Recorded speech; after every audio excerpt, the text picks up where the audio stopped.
Good afternoon. Well, tonight I would like to start actually by recognizing a group of people, students, faculty, and staff who've been working very hard to make all of these events possible. By that I mean the Lyceum Committee. If you're in the room, please stand and be recognized.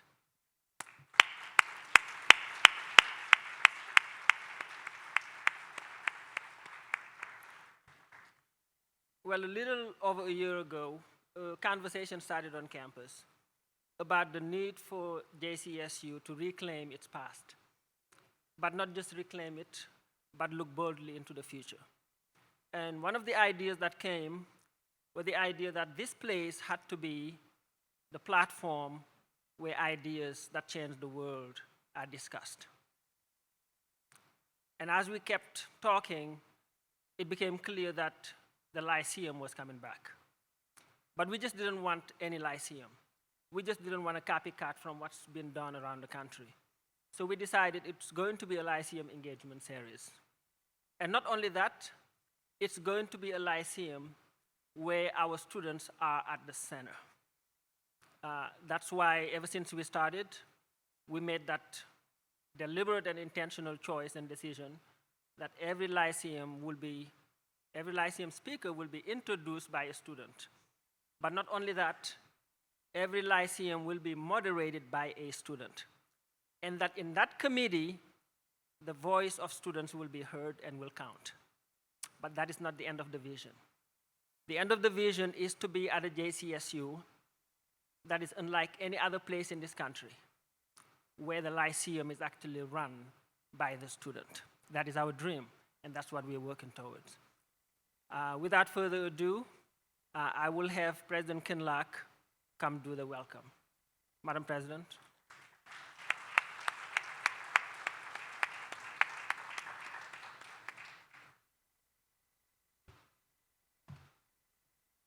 Thank you, Provost. So I want to just offer a few words as a welcome. This is the month of March, and this is Women's History Month. And so first of all, if you identify as a woman, I want you to stand up and let's actually give ourselves a round of applause.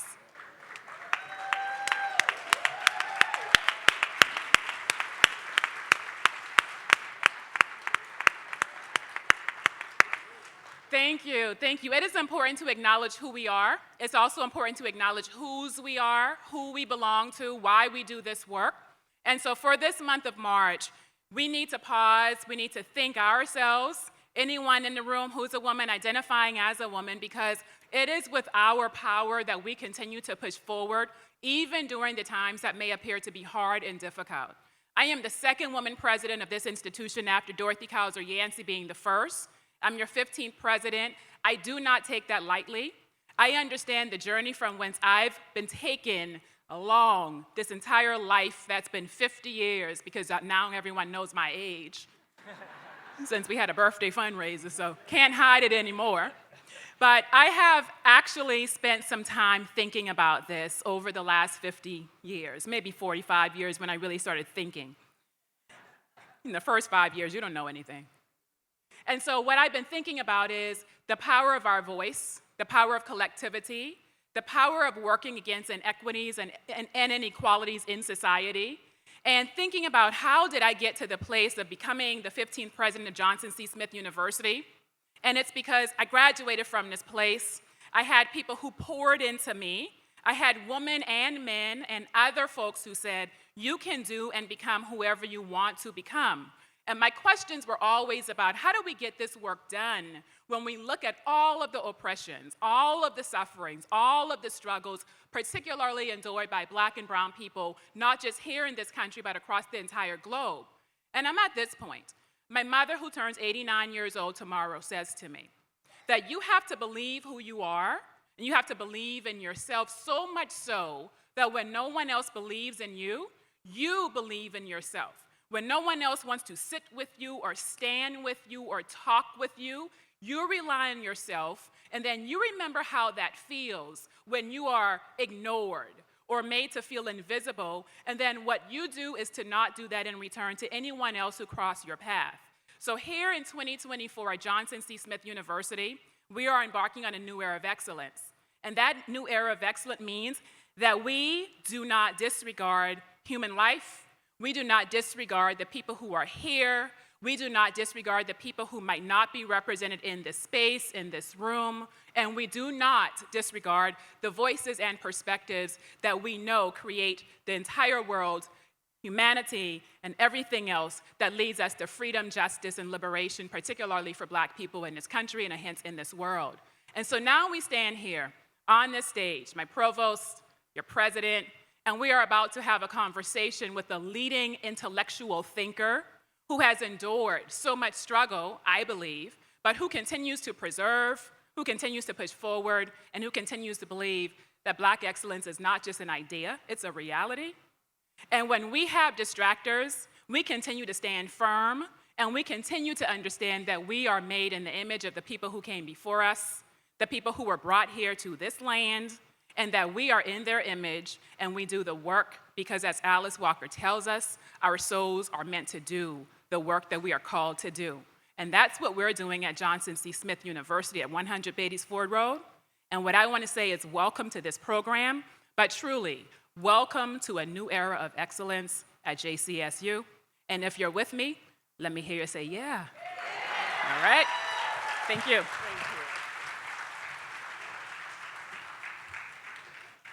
Thank you, President Kinlock. So now we are going to have Traquis Gelante come do the introduction.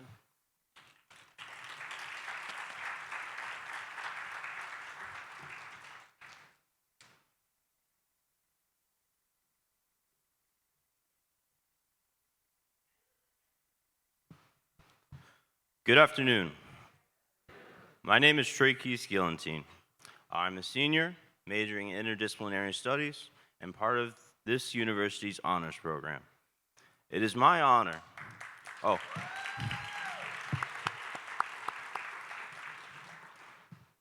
It is my honor to introduce Nikole Hannah-Jones, the Pulitzer-prize-winning creator of the 1619 Project and a staff writer at the New York Times Magazine. She is the author of the book version of the 1619 Project and a related children's book, Born on the Water, both on which were instant #1 New York Times bestsellers. The 1619 Project is part of a 6-part docuseries on Hulu. Hannah-Jones has spent her career investigating racial inequality and injustice, and her reporting has earned her the MacArthur Fellowship, known as the Genius Grant, a Peabody Award, 2 George Polk Awards, and National Magazine Awards 3 times. She also serves as the Knight Chair of Race and Journalism at Howard University, where she founded the Center of Journalism and Democracy. Hannah-Jones is also the co-founder of the IDA B. Wells Society of Investigative Reporting, which seeks to increase the number of investigative reporters and editors of color. And in 2022, she opened the 1619 Freedom School, an after-school literacy program in her hometown of Waterloo, Iowa. Hannah-Jones holds a master's degree in arts and mass communications from the University of North Carolina at Chapel Hill, and earned her BA in History and African American Studies from the University of Notre Dame. Her relentless pursuit of justice has not only shaped narratives, but also ignited crucial conversations on race, inequality, and social justice. Nikole Hannah-Jones exemplifies the essence of impactful journalism, inspiring change and challenging perceptions. Tonight, we have the privilege of delving into a remarkable journey and powerful insight. Please join me in extending a warm welcome to Nikole Hannah-Jones.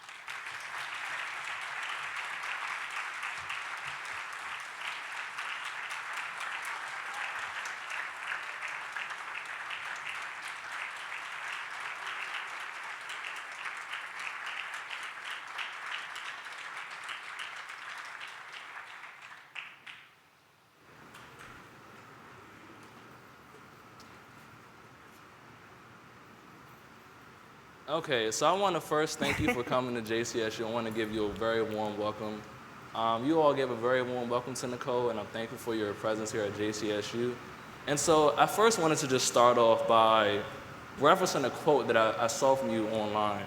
And I wanted to get your thoughts or more elaborated on this one. So, end quote, "I see my work as forcing us to confront our hypocrisy, forcing us to confront the truth that we would rather ignore." So I wanted to ask you, what hypocrisy and truth are you trying to get us to confront? Okay, well, first of all, hello everyone. Always grateful when people come out and want to hear my nerdy self talk about uncomfortable truths. So it's so good to see such a crowd. And I also just feel like, did they introduce you? I don't think Okay, so could you please introduce yourself, Justin? So some of you may know me, but for those who don't, my name is Justin Nixon. I am a junior political science major with a minor in cultural studies here at JCSU. And I am very excited to be able to engage in such a lively conversation, I'm sure, with such a storied, intellectual, and investigative journalist. So I appreciate you for doing that. Thank you. So before I answer the question, let me just say I was chatting backstage with Justin. Justin is from Washington, D.C. And what I love about Justin's story is I think he epitomizes so much the type of student that HBCUs can serve. He was talking about how when he was in high school, he didn't really even think about college. It might not have been considered college material and didn't necessarily do the work that reached up to his potential in high school, and yet he could come to a place like Johnson C. Smith, and this institution can pour into him and help him to lead up to his potential. And here he is interviewing me on stage today. So I'm gonna give a clap it up for myself. Thank you for that. So I'm just proud to be on stage with this young man, and I can just tell, you're going to go on to do great and amazing things, and that it's just a testament to this institution and all of our HBCUs across the country. Even though you didn't choose Howard, it's okay. No, I'm fine. No, we talked about that too. Yeah, that quote is, I think in many ways, that has been the work of my life, is that we all know the myths of America. We are indoctrinated into those myths from a young age, that we are an exceptional nation, that we're the only nation founded on the ideals of liberty, that we are the greatest, freest society that the world has ever seen. And yet, how do you grapple with why black people are even in America in the first place, right? Black people are the most inconvenient people to that narrative of American exceptionalism, because we reveal the hypocrisy of that ideal, that yes, we were founded on ideals of freedom and the practice of slavery, that the only reason black people exist is because we did not live up to those founding ideals. And so I have felt that we can never become the country of our highest ideals until we grapple truthfully with the reality of what we were built upon, that the same men who wrote those lofty words that many of us know, we don't even have to read them on paper. We hold these truths to be self-evident, that all men are created equal, endowed by the Creator with unalienable rights. The man who wrote those words owned 230 people when he wrote those words. His occupation was he enslaved people for a living. That was his job. So we call him a planter, but Thomas Jefferson planted nothing. He forced other human beings through violence and through the threat of violence to plant for him, to make wealth for him. And that's what allows him at the age of, in his 30s, to write this founding document of a new nation. That's what gave him the ability to spend his days reading books, to spend his days becoming a great orator and a great writer, because he wasn't having to plant. Other people did that for him. So I think my work has been about just forcing us to confront what we actually have been built upon as a nation, not to destroy the nation, not to tear the nation down, as my critics would say, but to actually give us the ability to become the nation that too many of us already believe that we are, but that black folks believe that we can be. And I really appreciate you saying believe that we are living in, because I think a lot of times in our society, we like you said, we've been indoctrinated to believe that we are living in the American dream when we really aren't. And so I think that it's important that we do grapple with those truths and that we do expose those hypocrisies. And so I'm very glad that you're doing that. So in my research, I found that you were from Waterloo, Iowa. How many of y'all been there? What? Wait, what? You know what? Every time I do this, it's always some random black person who also has been to Waterloo, which you would never think, but it always happens. That's why I do it. So yes, we'll talk later. And that was the funny part because, I don't see a lot of black revolutionaries from Iowa. You don't see a lot of black people from Iowa, period. I'm about to say it's like, what, 70% white, like a little under 18% black, No, I it's, believe. well, my hometown, right, so my hometown does have black people in it. The state overall is less than 2% black, but my hometown, is about 15, 16% black, Okay. And so I just wanted to ask you if you could share a little bit about your experiences growing up as a biracial woman in a majority white city of Waterloo, Iowa, and if that plays a role in kind of your passion for what you do now. Great question. So one, I always say it's black people everywhere in America. Might not be a lot of us, but it's a few of us, at least, everywhere. And I'm a child of the Great Migration. My father was born in Greenwood, Mississippi on a cotton plantation, as was his mother, as was his grandmother, as was his great-grandmother. And at the age of 2, my grandmother, that was about the age where they started having children come into the field to bring water to the workers. And my grandmother decided her children were not going to pick cotton like she had to. She only had a 4th grade education. She had to leave school to take care of her younger siblings. If any of you have read my favorite book of all time, Isabel Wilkerson's The Warmth of Other Suns, she talks about how the migration patterns follow the train lines. So whatever train was serving wherever in the South, that's where we ended up. And the train in Mississippi was the Illinois Central. And it went up through Illinois, stopped in Chicago, and for some reason, my family did not get off in Chicago. I don't know if we were so country, we didn't realize, we were like, that city's too big for us, but we kept going to Waterloo, and that's how I ended up in Waterloo. But there's a substantial black population there because there were meat packing plants. A lot of black folks came. Originally, they were brought as strike breakers on the railroad, but it was a place that you could find work. So I grew up in Waterloo, Iowa. You described me as biracial. I don't describe myself as biracial. I'm black. My dad told my sisters and I when we were young that your mom might be white, but you're black. That's how America will see you. That's how you go into the world, so that's how I go into the world. But with that said, growing up in a biracial family, I think it did teach me a lot about how race works in America. It caused me to question a lot of things because both sides of my family were working class. My mom's white side was working class, as was my dad's black side. But the white side of the family just had things that the black side never could. So even though they were working class, my white grandmother never worked outside the home. My grandfather was able to raise his entire family on his union job as a white man. My grandfather had land. My grandfather could move into any neighborhood that he could afford. He could go to any school that he could afford. My white grandfather and my black grandmother were born in the same year. But my black grandmother was born a black woman in Greenwood, Mississippi, and my grandfather was born a white man in Iowa. And so everything about those two categories they were placed in, being a white and a man and being black and a woman, would determine the lives that they were able to lead. So as a child, I'm not having to read about racial difference and how it works systemically. I'm seeing it. I'm seeing it in my own family.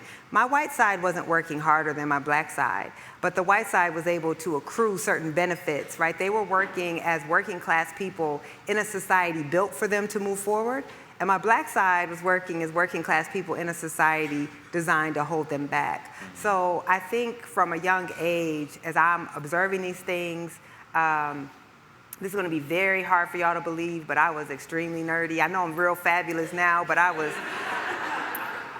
painfully nerdy, like it was not cute. So I was like very precocious. I was paying attention to things that like my sisters and my friends would be like, can you just stop and be like normal?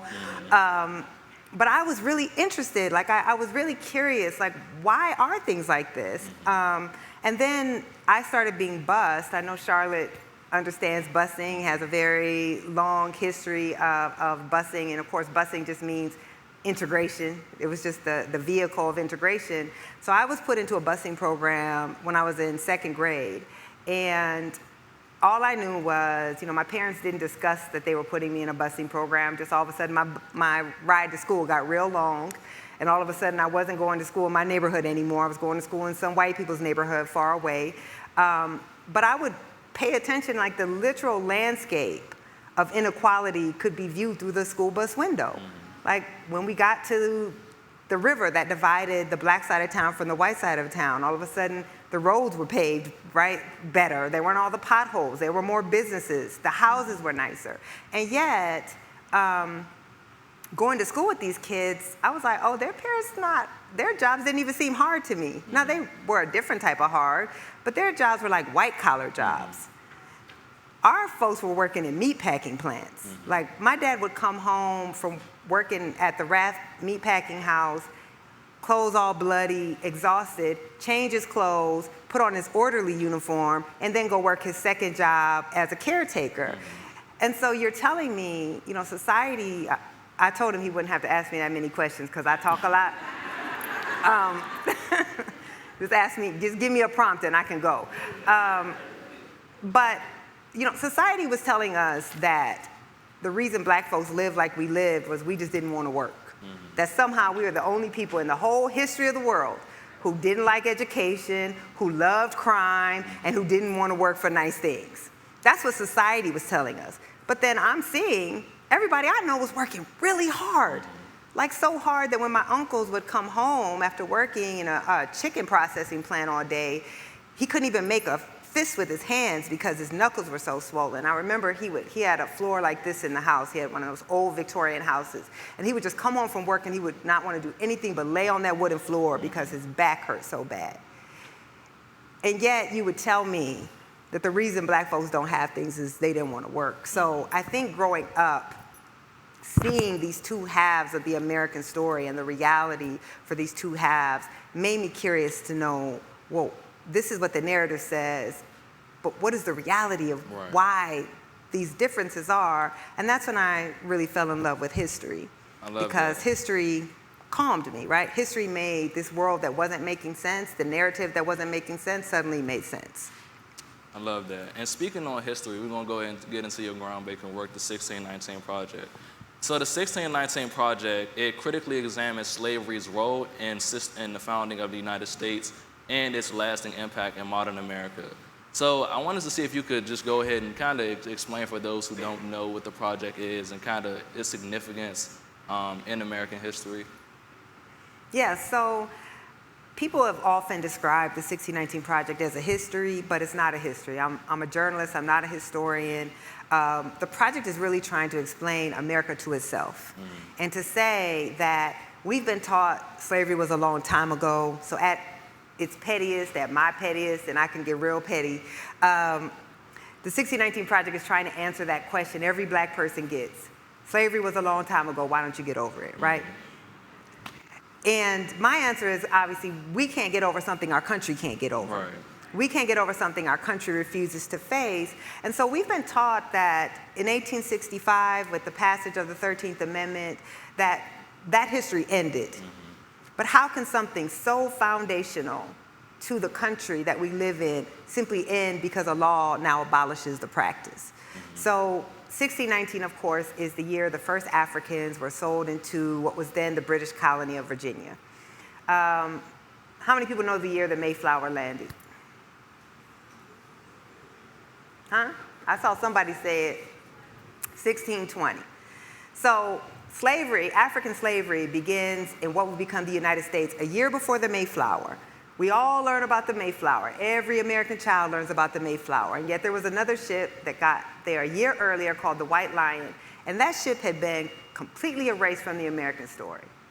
And yet that ship was far more important to the America we would become. So if the English landed Jamestown in 1607, and 12 years later they're already engaging in African slavery, that's 150 years before we even decide we want to become a country. That means almost nothing is older than slavery in the United States.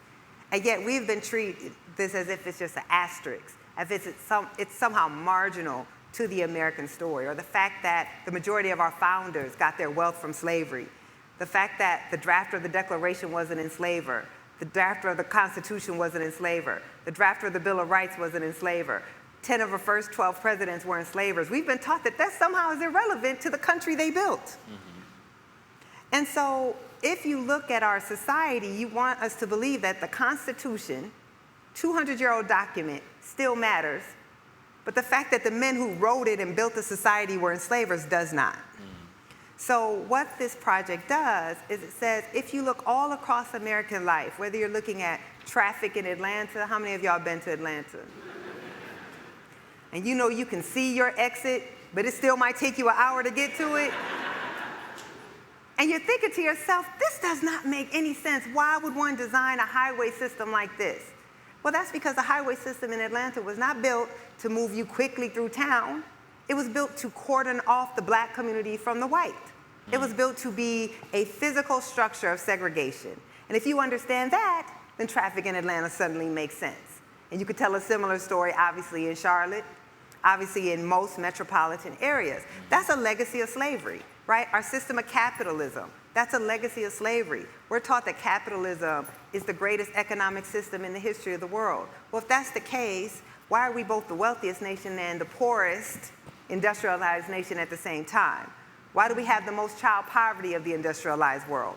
Why are we the only one of the Western nations where whether you can go to the doctor or not depends on if your job wants to give you health insurance? So I wanted a project that would not talk about what happened a long time ago, but would talk about how what happened a long time ago has built the society that we live in now, and that if we don't understand that history, we don't understand why America functions like it functions.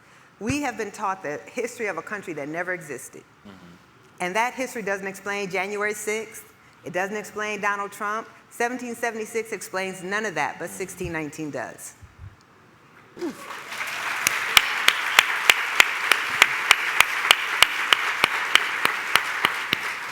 So you just went in on that one, I'm not gonna lie. But I'm glad that you brought up the cities and the metropolitan areas. So that was the next question I wanted to ask. So in 2014, a well-publicized study by Harvard economist Raj Shetty ranked Charlotte as one of the top-growing cities in America. However, it was ranked dead last among the 50 largest cities in the US for upward mobility and having the worst economic mobility for black people among the nation's largest 50 metro areas. And so if you could kind of detail some of the disadvantages slavery and systemic racism has put black people in economically and how that influences upward mobility in America. So I just want to comment on how black this water glass is right here, how y'all put the napkin on top of my water. Which I never understand because I'm breathing the air that's going to fall into my glass, but I appreciate it. I'm gonna cover it back up. Okay.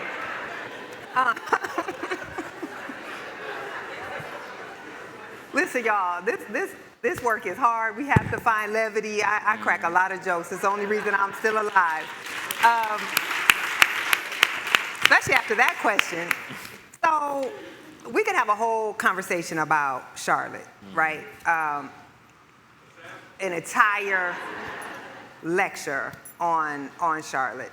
But I think more importantly, the key to your question is, I think we have to understand, we've been taught to think about slavery as a racist system, right? We focus on the racial aspects of slavery for obvious reasons because it was a racialized system.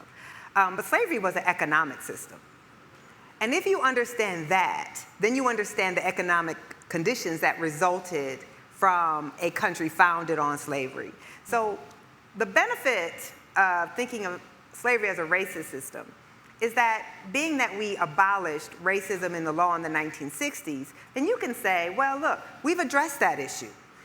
Racism is no longer allowed in the law, so we have nothing else that we owe to people whose ancestors were enslaved. But if you understand that slavery was an economic system, and what do I mean by that? They did not transport 13 million human beings from one continent across the ocean because they were racist. They transported 13 million human beings so they could exploit their labor for profit. Because what they had in the United States, in what would become the United States, North America had unlimited land, but land is useless without labor to work it. There were not enough Europeans that they could force across the ocean to work this land to make it profitable. You had to have labor. First, they tried to enslave indigenous people. The problem with that was they could run away. They had whole armies, right? They knew the terrain. So they import their labor. They import people who are not familiar, who do not have entire nations that can fight on their behalf. So slavery was an economic system. It was to create a system of labor that you could exploit for maximum profit, even to the point of killing people, of torturing them, of buying and selling human beings like property. So what slavery did was it forced African human beings to labor for their entire lives, and every ounce of profit was extracted from their bodies and distributed to white institutions and white people. So once you end slavery, you don't end the fact that for 250 years, an entire group of people were not able to benefit from their labor whatsoever. Then we replaced slavery with another system of economic exploitation that we call Jim Crow. Jim Crow was also a system of economic exploitation.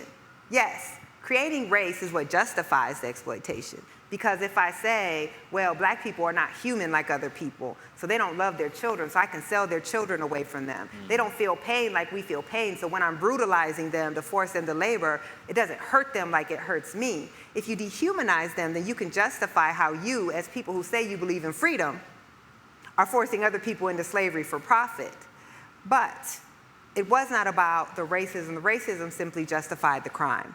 It was an economic system. That's why it enriched the United States, it enriched all of the European colonial powers. And once slavery ended, they then created a system called Jim Crow, which also was designed to keep black people an exploitable class of labor. This is how we get the sharecropping system. This is how we get the convict leasing system, which then, of course, evolves into mass incarceration. So if we realize that, then the fact that black Americans enter freedom with zero wealth, zero property, zero land, and that today the black-white wealth gap has remained unchanged since the time that Dr. King was assassinated, then you understand that this was societally created. It's not about black people not being willing to work. It's not about black people not being willing to be educated. It's about a system that was designed to extract all of the wealth out of black Americans legally until about 1968. And there are people in this room right now who were alive during the period of racial apartheid. So I think that's what's so critical. And that's why we don't want to think about slavery as an economic system. Because if you acknowledge slavery as an economic system, then you understand that merely granting us our rights that we were already supposed to have is the beginning. And that reparations, financial reparations, is the end.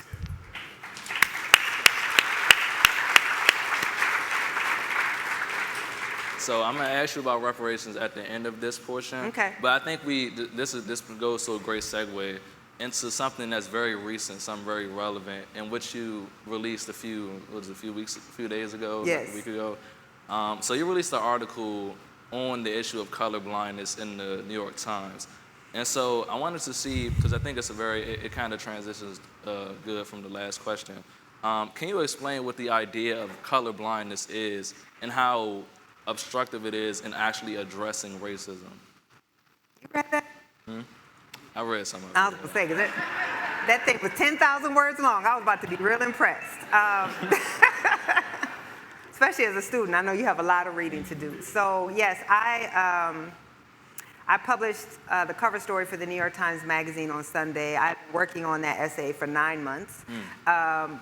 I began working on that essay right before the Supreme Court ruled on affirmative action. Of course, we all knew what the Supreme Court was going to do. This is a historically conservative Supreme Court. We haven't seen a Supreme Court this conservative in nearly a century. And they only took up affirmative action so that they could eliminate it. We knew that. So I began working on that piece because I realized that we were thinking about this ruling that was going to come in way too small of a way.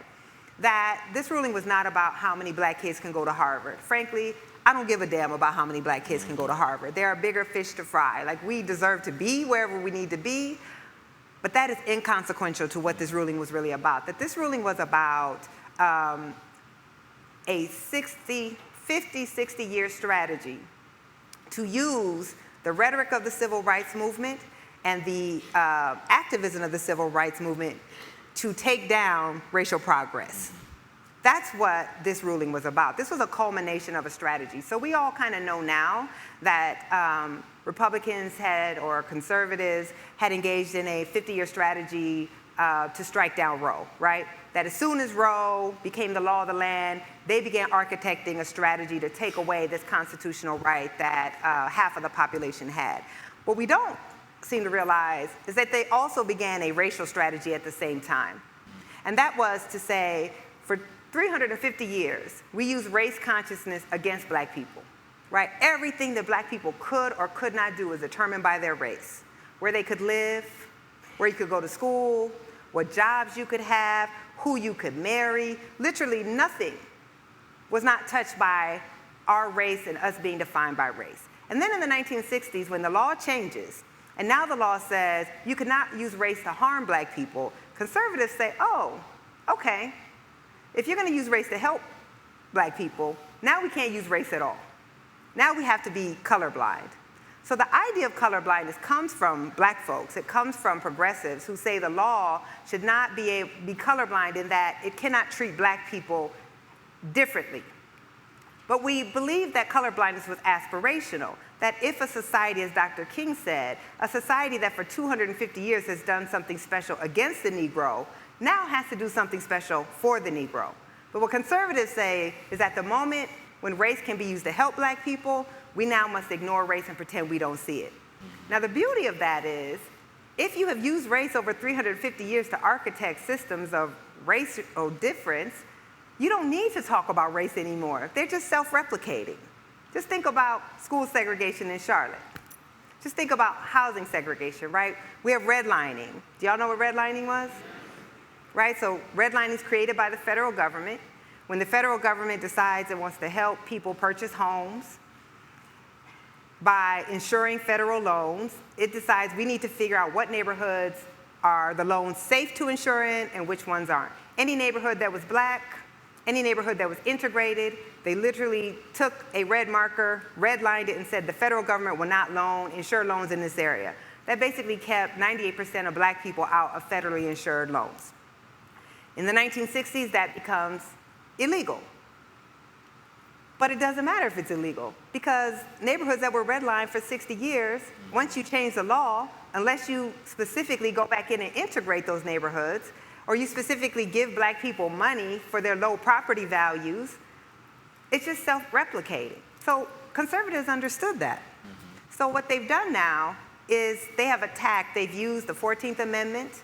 The 14th Amendment is a Reconstruction era amendment to give black Americans protection and equal protection under the law. They now are using 14th Amendment to attack any programs that black people are using or anyone is using to try to help black people. The 1964 Civil Rights Act, passed because of the bloody civil rights struggle by black Americans, is now being used to attack programs trying to help black Americans.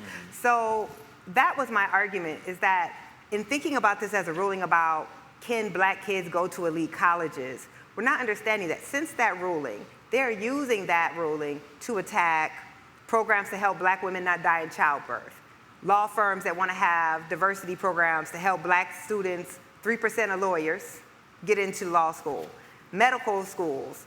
Black people are 6% of doctors, and yet they're using it to attack medical schools that are taking race into account. So we're actually in a very dangerous period, because I want y'all to understand, I opened the piece with Howard University, because they're not just using the affirmative action ruling to attack programs to help black people that white folks are doing. They're now coming for black institutions too. So they sent a letter to Howard University's medical school. Howard University's medical school, the most applicants to that school are not black, because there are very few medical school slots across the country, a couple hundred. So while white folks are not trying to go to Howard for undergraduate because they have a lot of options, they have very few options for medical school, so they apply to Howard's medical school. But Howard, because Howard was created, like all HBCUs, to serve the descendants of slavery, takes race into account, and most of the students it admits to his medical school are black. Most black doctors come out of HBCUs. They now are being threatened with lawsuits. They are threatening to sue Howard and other HBCUs, graduate programs, if they take race into account. So that's worse. So Plessy v. Ferguson is the ruling that gives us Jim Crow. That's when the Supreme Court says segregating black people is constitutional as long as it's equal. Howard exists under Plessy. They're trying to actually say we can't even go back to the Plessy v. Ferguson America. We have to go back to Dred Scott. We have to go back to black people cannot even attain equal citizenship. That not only can we not go to white institutions, but we can't have black institutions that are trying to help black people achieve and succeed.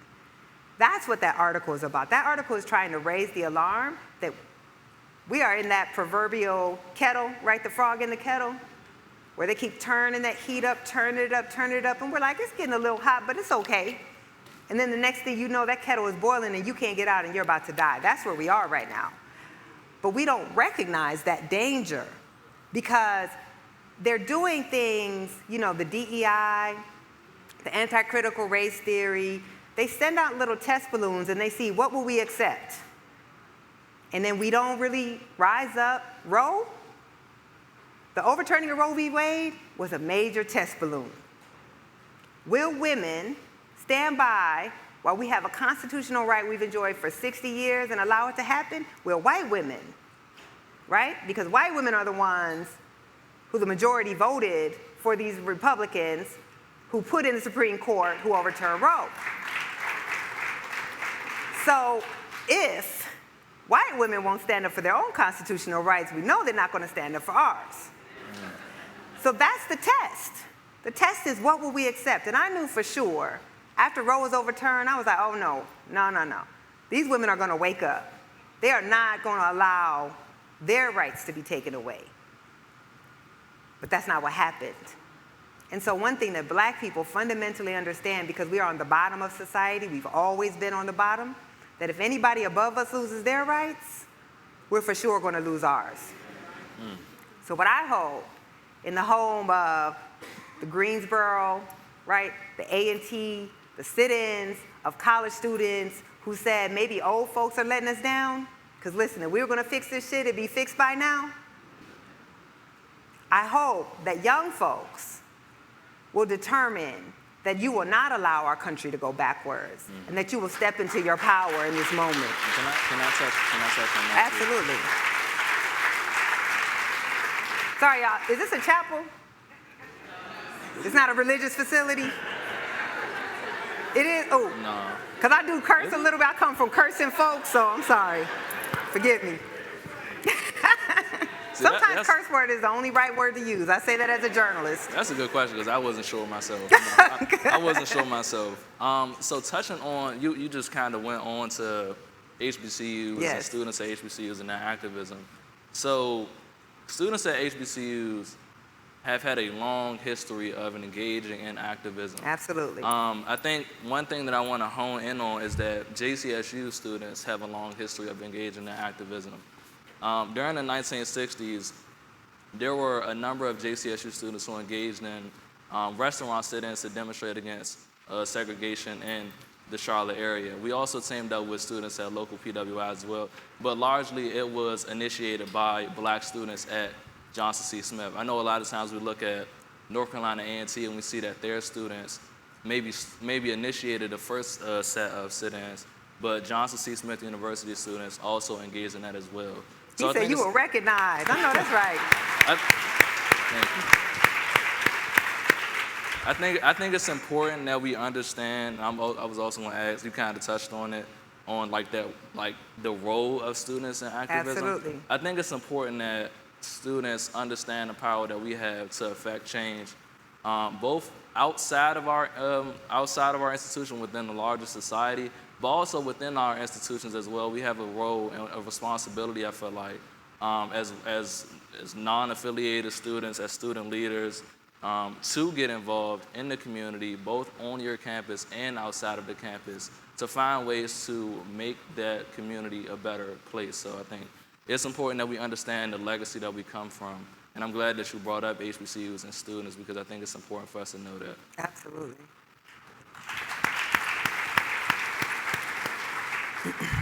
So I wanted to continue forward and ask maybe a little more lighthearted question.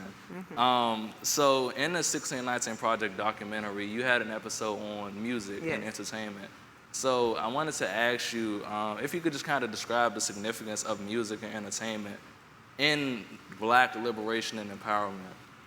Yeah, thank you for that question. When I was creating the 1619 Project, it was really important to me that we had the essay on music, and it's written by one of our greatest writers, Wesley Morris. He won 2 Pulitzers. He's brilliant, and I knew he would be the one to write it, because so much of our history is struggle.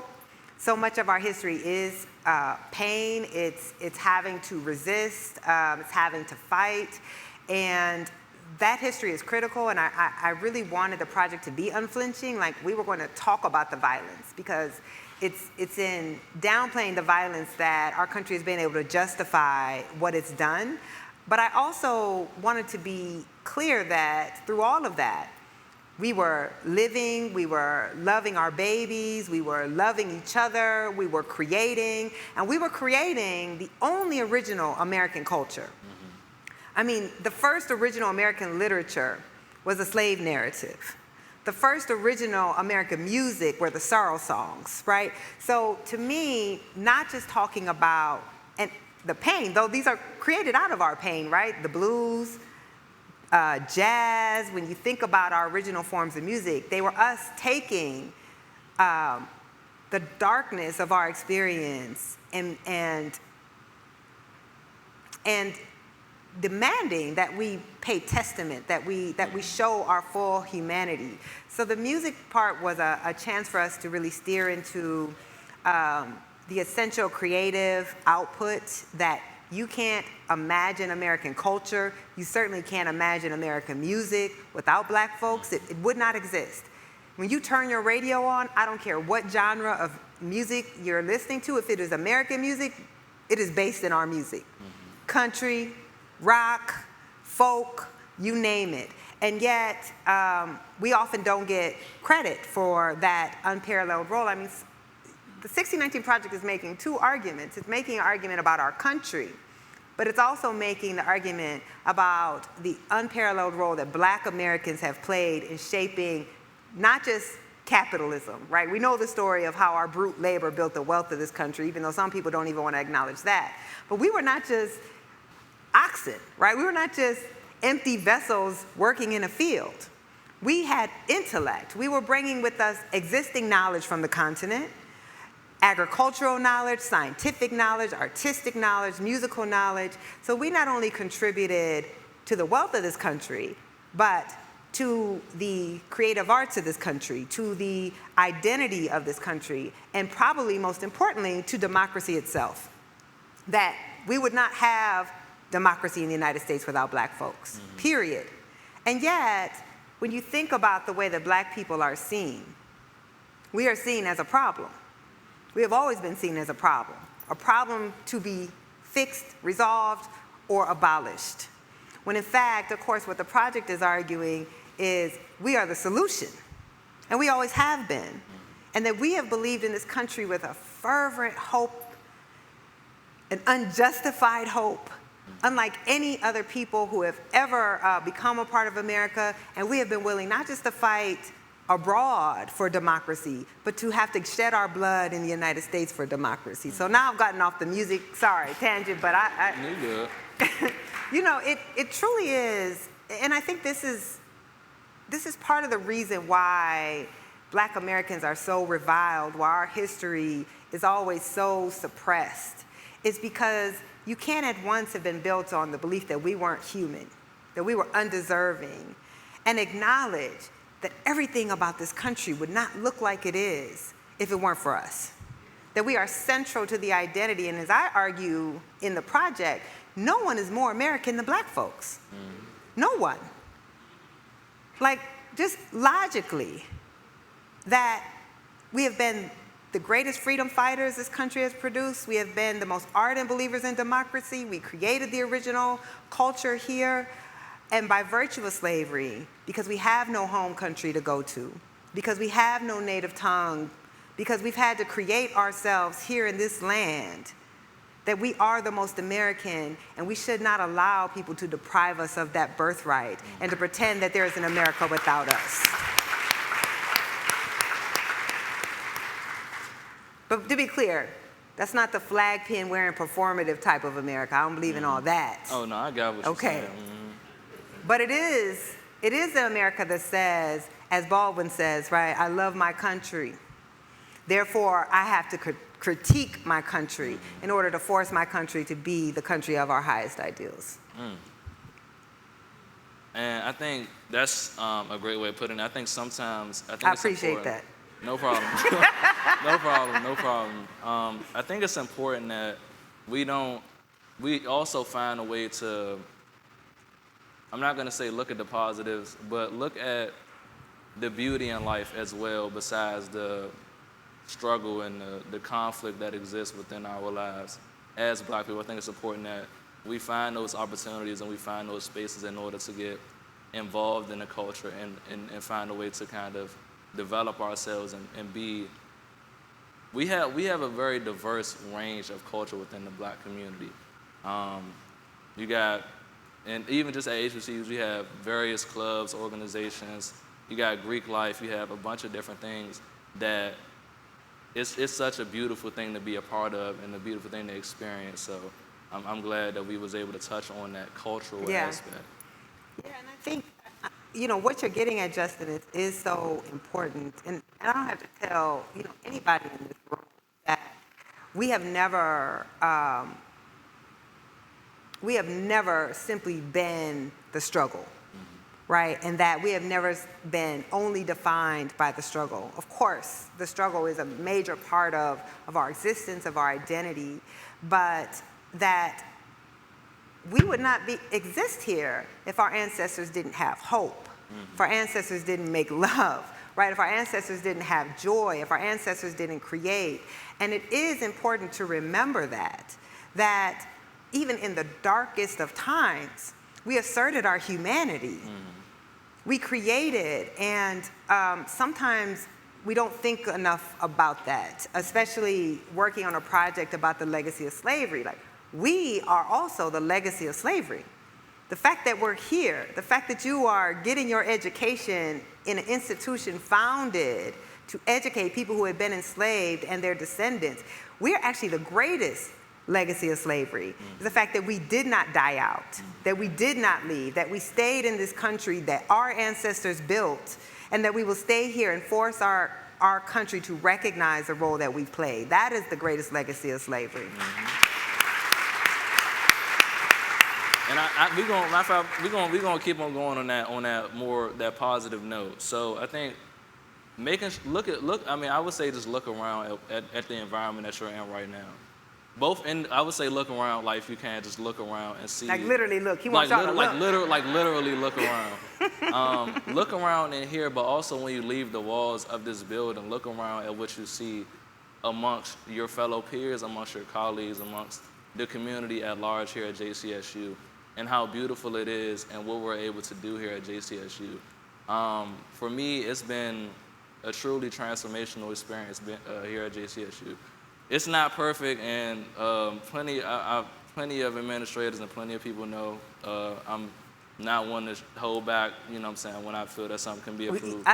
You said positive. Yeah, oh, okay. we're talking. I'm just saying in general. I'm saying in general, but I think it's important that we look at. Like I'm saying, it's been a transformational experience on a personal level, a professional level, and an intellectual level, and so I'm glad that I took the leap of faith and came here to JCSU and was able to get my education to meet a lot of amazing people, not only faculty or administrators, but also my fellow peers as well. So it's been an amazing experience here.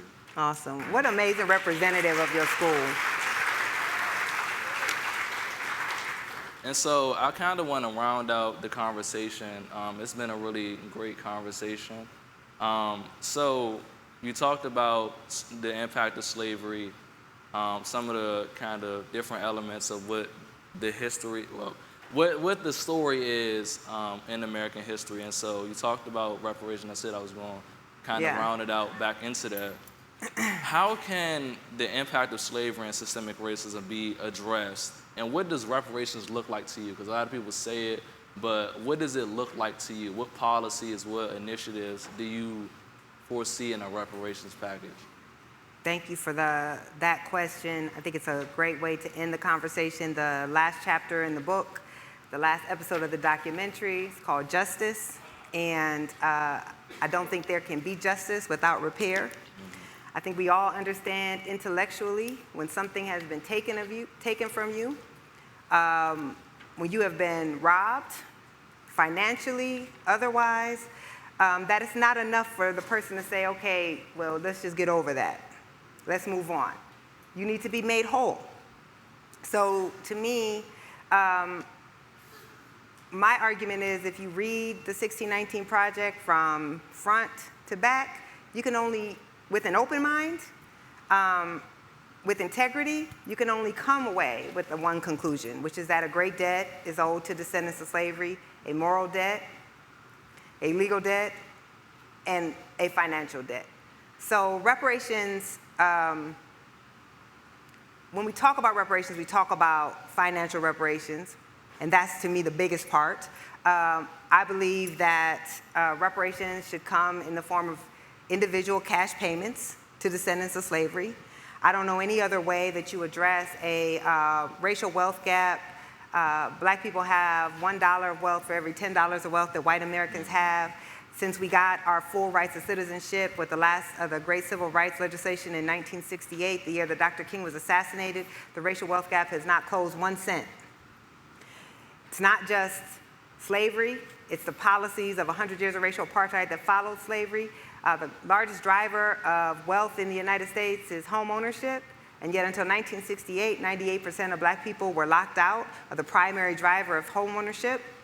They were also locked out of the ability to use the GI Bill. So you go, you fight in a war, you serve your country, you're promised the GI Bill. Black Americans were not allowed to use their GI Bill to purchase homes and often to go to colleges. So we have a whole record of federal policies. That's not even counting the state and local policies that require repair.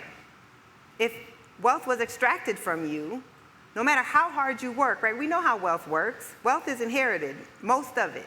It's passed down. Most people who have wealth did not earn that wealth on their own. Some of that wealth was coming from your ancestors, from home ownership, from parents who bought a home and were able to send you to college with no debt, right? It's passed down.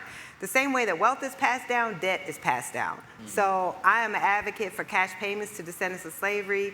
Sandy Darity, who's an economist at Duke and one of the leading reparations advocates, is calling for about $140,000, which would close the median racial wealth gap. I'm not the person who should decide what that is, what the amount should be, but I don't think anyone is serious if they're talking about reparations that does not come in cash payments. I know there's been other programs, Asheville's program, which is a housing program, the program in Illinois, which is a housing program. That's not reparations. Reparations are, I get to decide what I spend my money on. That's freedom. And so I always ask people, you know, even the majority of white Democrats are opposed to reparations to descendants of slavery. So even the people who are supposed to be our political allies are opposed. And I really ask people who come to my talk to just have a gut check about why you are opposed to this thing. You know that black Americans are suffering.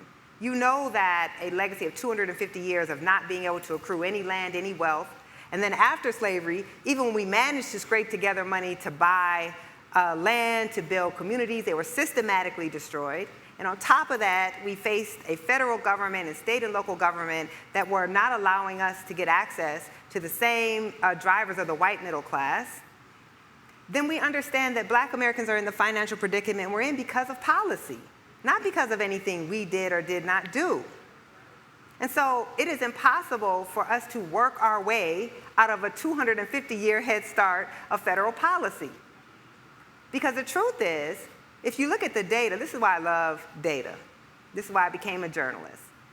A working class white family with the head of household having a high school degree has more wealth than a middle class black family with the head of household who's graduated from college. I see you shaking your head back there, brother, but I can give you the data, because I don't sit up here and make things up. I'm just being real. You don't have to agree with my analyses, but you can't argue the facts. So what's true is we have a gaping wealth chasm that, regardless of what's in black people's control, is our income to a degree, right? We can go to college, we can work certain jobs, even though with that, we still don't get the same pay as white people with the same degree. But our wealth is almost completely out of our control. Because our wealth gap was created through policy, it can only be undone through policy. So that's what I think reparations begins with. But if you look at, UN held a big convention on reparations, on repair. They also said you have to stop the harm. So reparations also means you can't keep doing the things that you've been doing to us. Because if we gain reparations, but we have to spend our money in a housing market where we're still discriminated against in lending, in housing, if we're still discriminated against in employment, if we're still in segregated schools, if we're still in segregated neighborhoods, then our reparations doesn't do us that much good. So you have to stop the harm. And then we have to have an actual reconciliation. We have to be able to talk to each other and acknowledge what was done.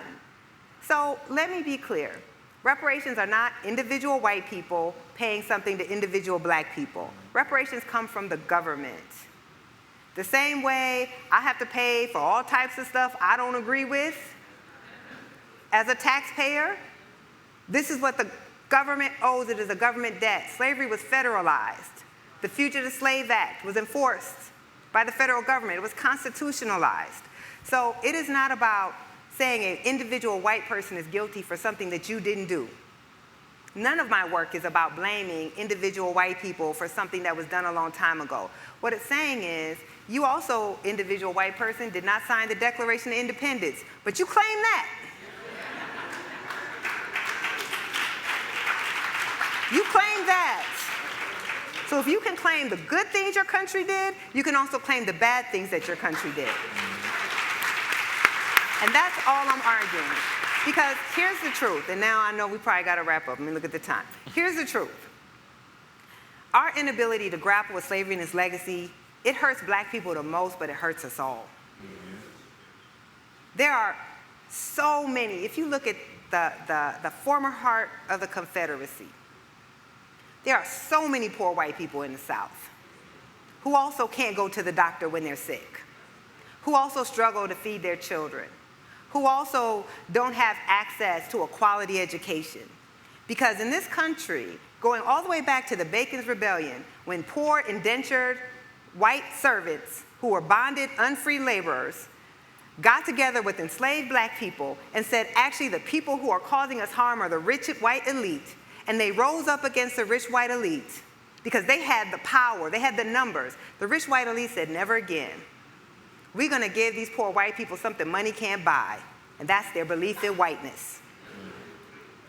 So the fact that your living conditions aren't that much better than this black person over here, the fact that you don't really make that much money than this black person over here, but you're more worried that that black person might be getting something that you don't have, that you don't realize who has everything, that means we all struggle.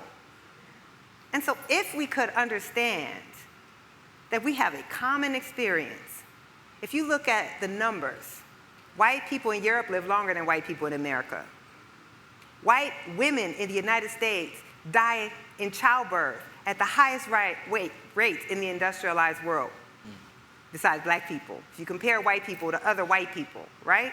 Or who we consider to be white, because white is a made-up thing.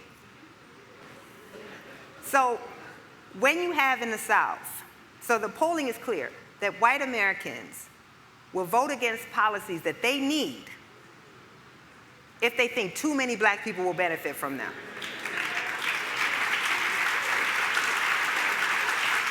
They need that, right? So you look at something like Medicaid expansion in the South, where all these Southern legislatures said, no, we're not going to take this money to give poor people health insurance.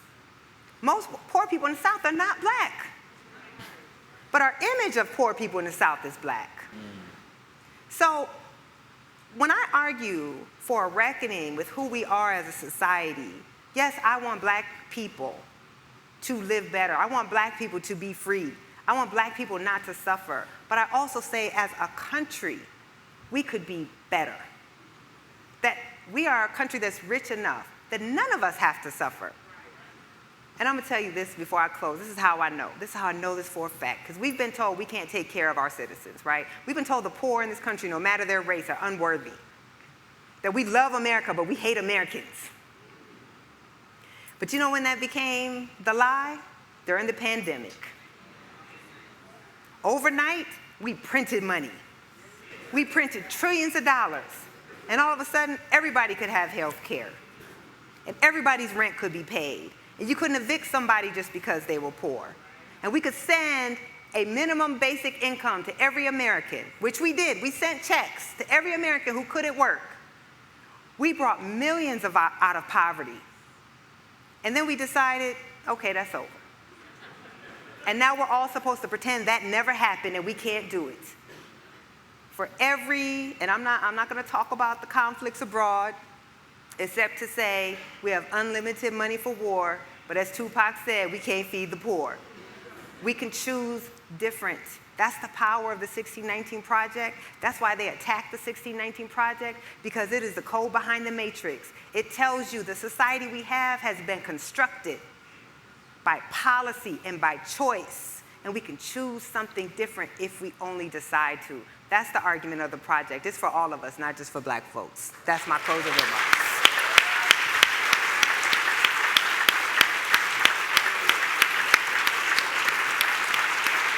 Thank you. That was good. Thank you. Ooh, I got hot. No, I swear to God. So as you all take a seat, again, I want to thank you for having this conversation with all of us. So we're opening the floor for Q&A. There will be 2 mics on each side. I think they're setting them. So we have one, we're here with Dr. BG, and we have another with Dr. Mobley right there. So if you want to come up and ask questions, feel free to do so. Wait, who is this fly sister right here? You're a professor here? I like the whole look. You go. I love it.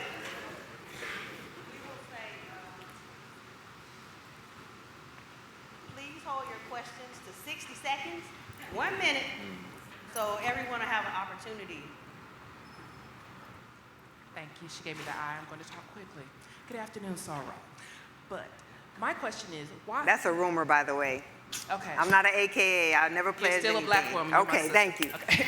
Just got to correct the record. That's not my time, though. So, my question to you is, why do you think, in your opinion, why is it that so many black people who've made it, gotten theirs, they're uncomfortable talking about the topics that were discussed today?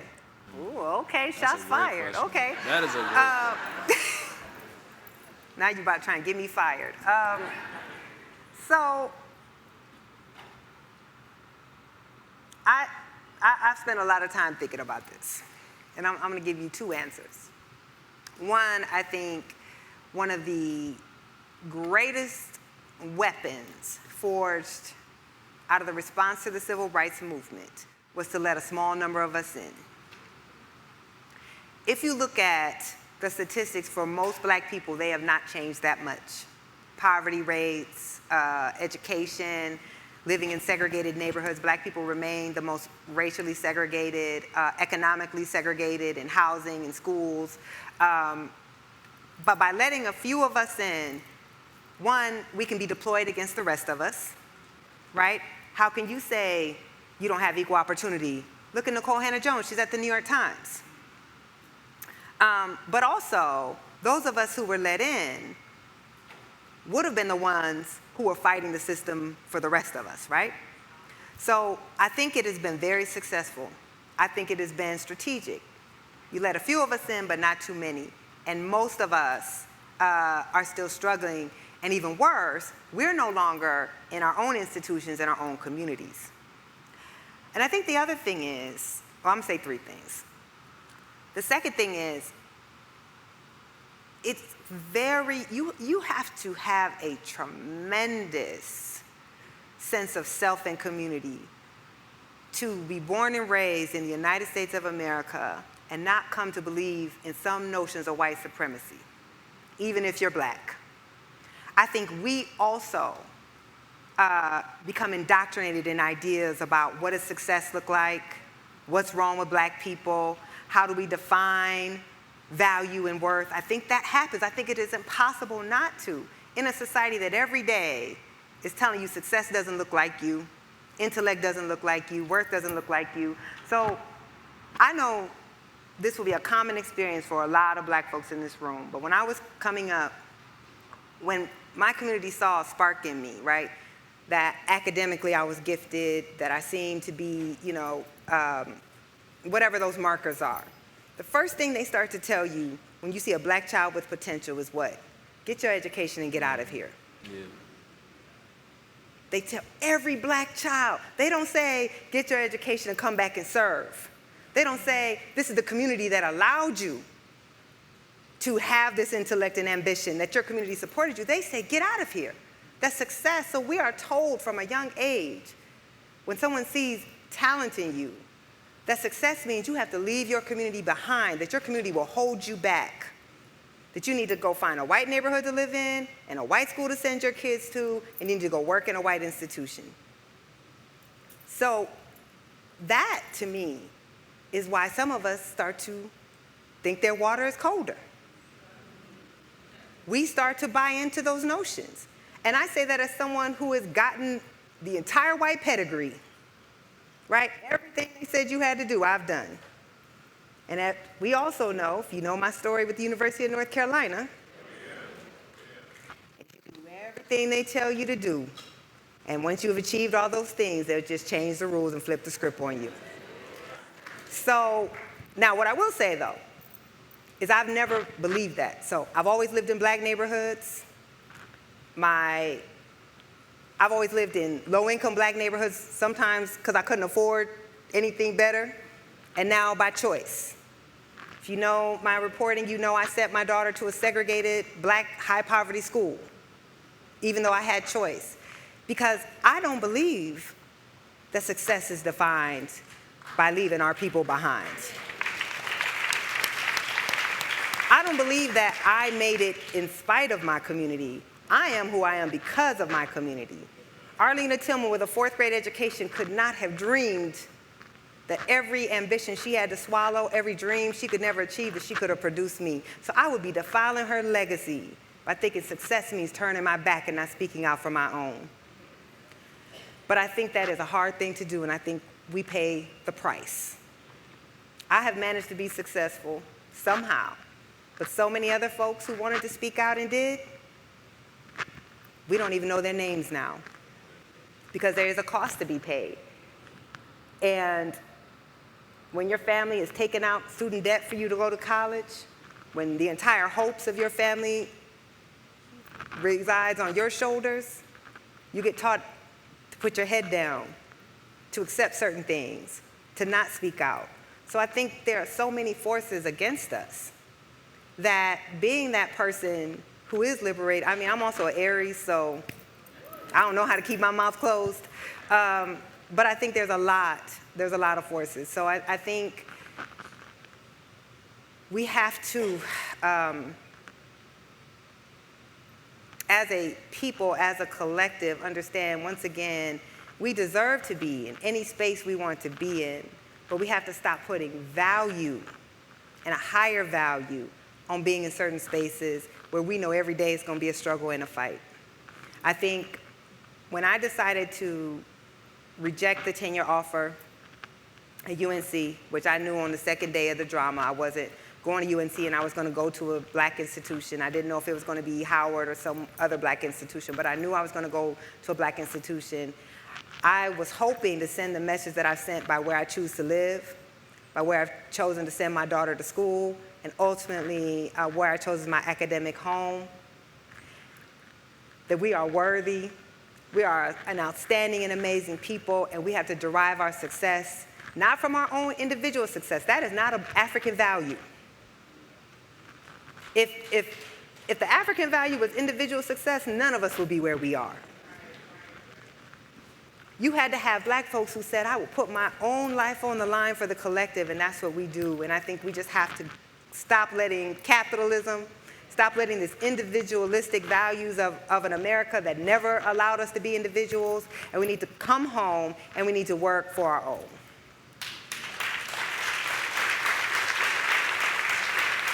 We have a question here from Michelle. I'll be quicker on my answers, I promise. Today's her birthday. It's your birthday? And on her birthday, all she wanted to do was see you. That's amazing. How old are you? 12. Oh my God, go baby. What? Sorry, I'm just excited that you're 12. I'm all scaring this child. What is your biggest inspiration? My biggest inspiration? Or who is your biggest inspiration? Thank you for that question. What's your name? Michelle. You're Michelle, and you're Aries as well? That's right. Michelle, you know, my biggest inspiration truly, well, okay, I'm gonna give two answers, but I'm gonna be quick. My biggest journalistic career inspiration is obviously Ida B. Wells. Do you know who Ida B. Wells is? Yes, you do. Ida B. Wells was the template for what I hoped to become. She was excuse me for cussing, but I'm sure you've heard worse, a badass in every way. She was a woman, she was a feminist, a suffragist, a civil rights activist, a journalist, an anti-lynching crusader. She loved fashion, she spent too much money on clothes, everything I wanted to be. But she was a fierce freedom fighter, and when I was coming up, I knew I wanted to be a journalist. I knew I wanted to write about black folks. I didn't know a single black woman investigative reporter, except Ida B. Wells, which is sad because she was born during the time of slavery. But she gave me an example of what I hope to be.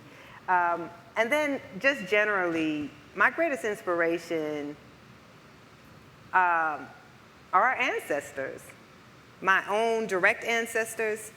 I talk about my grandmother a lot. I talk about my father a lot. I am one generation removed from the cotton fields. I am one generation removed from racial apartheid. 10 years before I was born, it was illegal for my parents to marry. It was legal to discriminate against black people in every way.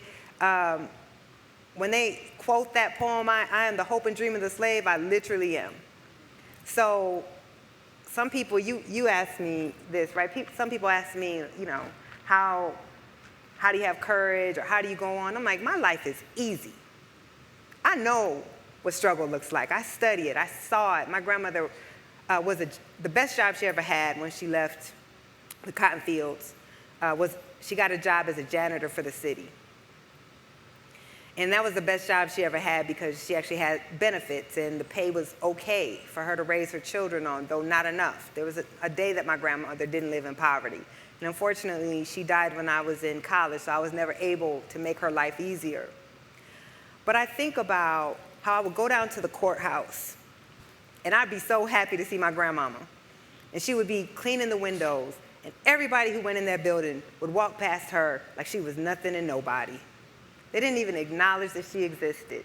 And I think about her all the time, about the life that I live, about everything that I have, about how I'm in a position now to help my family.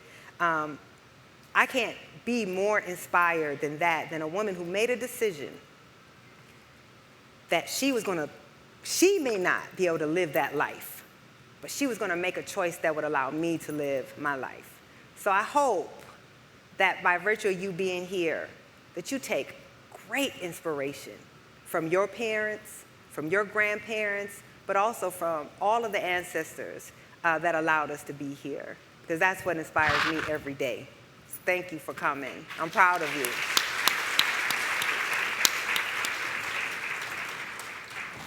Good evening. Hi, how you doing? I'm well. First of all, to your last question, you're looking for that beautiful, historically black neighborhood, come on home to McCrory Heights. It's right back here. Founded by the second black president of this fine institution.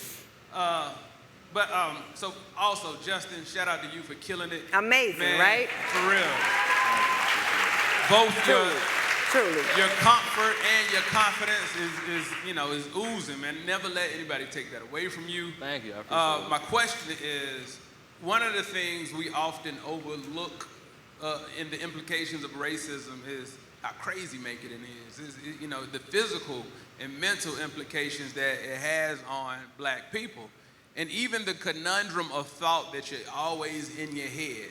As the subject of many banned books, how do you process that and how do you feel about that while also knowing that the first thing that the NAACP had national recognition for was trying to get Birth of a Nation banned? Like, what do you do with those complexities and how do you navigate those thoughts? Okay. Thank you for that question. Let me tell you, outside of, winning the Pulitzer, nothing makes me more proud than the enemies that I have. I have amazing enemies. If Donald Trump hates me, I'm doing something great. If, Mitch McConnell and Tom Cotton, two descendants of slave-owning white folks, want to try to ban through federal legislation the teaching of my project, I actually think that's amazing. They should hate this work, right? So I didn't get, the young lady, when she asked who was my inspiration, Ida B. Wells, I know what I come from. I know what tradition I am made from. I did not get into journalism to make powerful people comfortable. And in fact, the fact that that type of power would align against a work of journalism, that speaks to the power of what we're doing. Because you don't do that if you're not worried, if nobody's reading it, if the wrong type of people, which by that I mean not just us, are reading it, then you don't align all that power against it. So I won't sit up here and say every day I carried the weight well. I didn't. There were certainly times, when the president of the United States is coming after you and he's a president who stokes political violence, that's worrisome. But that's also when living in the hood is a benefit. Because when they're sending threats and all that, I'm like, oh, you haven't Googled me, man, because you're not coming over here. You're not coming.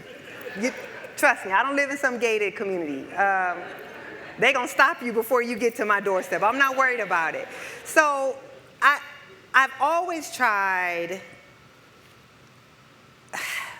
I am just ancestrally grounded. I know what our people have gone through. I know that I am blessed. Like, again, talking about my family, nobody in my family lives like me. When I go home, nobody lives like me. My family, most of my family lives at the poverty line. My family are working hard blue-collar jobs, and I get to read books and write and think and sit in rooms full of people like this and talk all day about work that I believe in and that's important, and that I hope is helping to vindicate the black experience. So I have dealt with it by being proud, sometimes by drinking too much bourbon, but I've gotten better with that. I realized that actually wasn't self-care. Students, that's not self-care. And really just hoping to live up to what this moment demands and what my ancestors command of me. I, every day, know I have a debt to pay. Now, I paid my student loans off, so it's not that debt. And hopefully some of y'all are getting some of this student loan forgiveness that's happening. But like a real debt, I just came back from Selma. I was on the Edmund Pettus Bridge with Miss Joanne Bland. She was 9 years old when she was arrested the first time in the movement. 9 years old, goes to jail. I've had the honor of interviewing MacArthur Cotton, who's in the 1619 documentary, a man who was literally tortured at Parchment Prison. Just so that we could exercise our fundamental right to vote. These are the people I get to spend my days with. So I don't have a right to complain. It doesn't mean I don't have my bad days, but I'm very clear on how blessed I am and that I get paid to write our stories for a living when my grandmama had to clean white people's houses for a living. So, thank you. Thank you so much.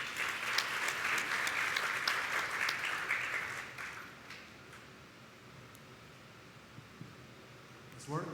Okay. It's working. I had a question that kind of ties in with what you said about letting few people in. Yeah. Because when you look at the structure worldwide, we are kind of at the sphere of a system that holds down black and brown people worldwide. And actually, as African Americans, we actually function when we travel abroad as that privileged class.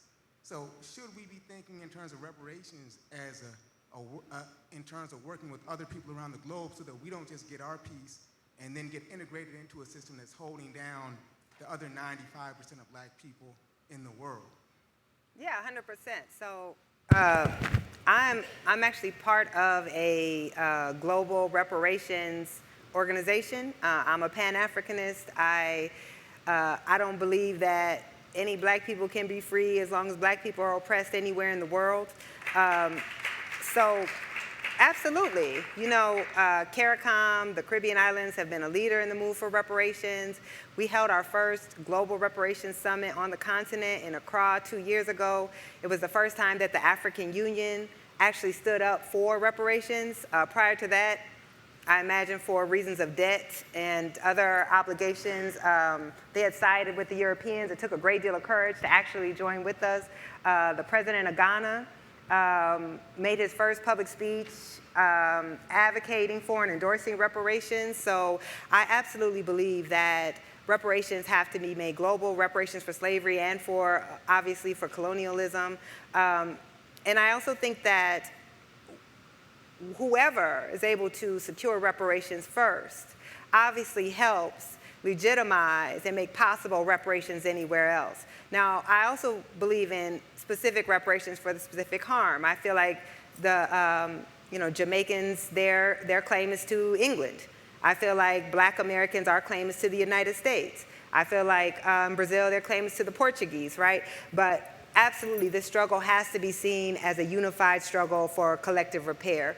When people tell you, and this is something I get from white supremacists all the time, right, is you think you have it so bad, why don't you go back to Africa? Well, one, I can't go back to a whole continent. Y'all took that ability from me, right? And I do actually have my Ghanaian citizenship now, too. So when Trump gets elected, I am out. No, I'm playing. I can't abandon my people, but I might have to take some breaks every now and then. But when they say that, that's predicated on the notion that what has happened in Africa had nothing to do with slavery and colonialism. We don't actually know what the continent would have been had you not taken millions and millions of people from the continent, had you not extracted all of the wealth from the continent, had you not imposed these arbitrary boundaries, right? Had you not imposed sanctions. They don't call them sanctions, but when you aren't allowed to invest in education until you pay back loans to the country that colonized you, that's a sanction. So I think that the fight for liberation is absolutely global, that as long as we are divided, none of us will win. So yes, brother, thank you. Charles, and I'm a Leo. You're a Leo? Fire sign, it's all good. I ask this kind of as a personal question. Given that your chosen field of investigative journalism and the topics that you specifically focus on of race, the heaviness of what you encounter, the vitriol that you encounter on a regular basis, even from folks who should be aligned to you, people who willfully misconstrue your points, your words. What does, and I know that you are a connoisseur of fine bourbon. I know that you are a big jaywalker, known to pop tags. I know I didn't wear them today. You didn't wear them today, but known to pop tags. What does self-care look like for you? And I ask this twofold. One, personally as somebody who loves and cares about you, but also as a black man who needs your voice to stay present and continue in the fight. What does self-care look like for you? Thank you. I so appreciate that question.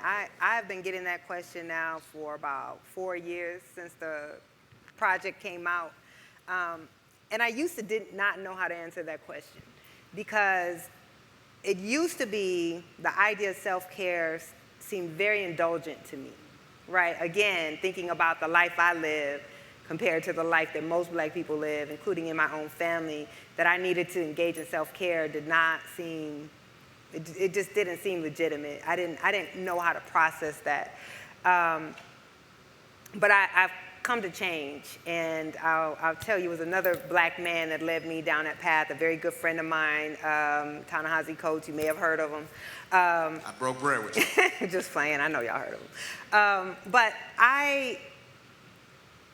So if any of you have seen the 1619 documentary, it's painful for me to watch because I don't look healthy in that documentary. Like, I look at myself and I see the toll that, not the work, but people's response to the work, that even as I thought I was brushing it all off, I wasn't. I was not eating well, I was definitely drinking too much, and I can just see it. I can see it in my body, I can see it in my face. And so I had met Ta-Nehisi for coffee or something, and he said, "You don't look good." Now, you don't know, just tell no black woman. So I got mad. I'm like, what the hell is wrong with you? Like, I'm here meeting you for coffee, don't say that. And I was angry. And he said, "No, I'm telling you this because you don't look good." And he said, you are out here working on behalf of your people, and you say that's what drives you. But he was like, a lot of us don't live long lives.